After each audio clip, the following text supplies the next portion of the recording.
আপনি কি জানেন মুখস্থ করে পড়া ছাত্ররাই পরীক্ষার হলে সবচেয়ে বেশি ভুলে যায়? আপনি বই খুলে পড়ছেন, ঘন্টার পর ঘন্টা সময় দিচ্ছেন, কিন্তু ফল আসছে না। কারণ আপনি পড়ছেন মুখস্থ করতে, বোঝার জন্য না। মুখস্থ বিদ্যা অল্প সময় থাকে, কিন্তু বোঝা থাকলে জ্ঞান থাকে আজীবন।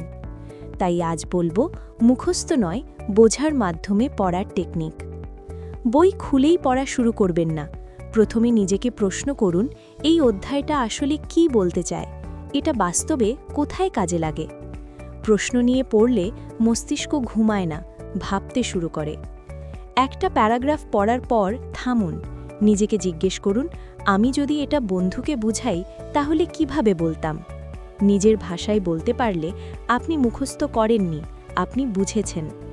যা পড়ছেন তার সাথে বাস্তব জীবনের একটা উদাহরণ মিলিয়ে নিন, কারণ মস্তিষ্ক তথ্য নয়, গল্প মনে রাখে। আরেকটা শক্তিশালী পদ্ধতি আছে, অন্য কাউকে শেখানোর চেষ্টা করুন।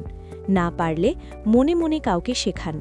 যেখানে গিয়ে আটকে যাবেন সেখানেই বুঝবেন আপনার দুর্বল জায়গা কোথায়। একটানা পড়া বন্ধ করুন, 25 মিনিট পড়ুন, 5 মিনিট বিরতি নিন। এই বিরতিতে নিজেকে প্রশ্ন করুন, আমি কি শিখলাম, কোনটা বুঝিনি।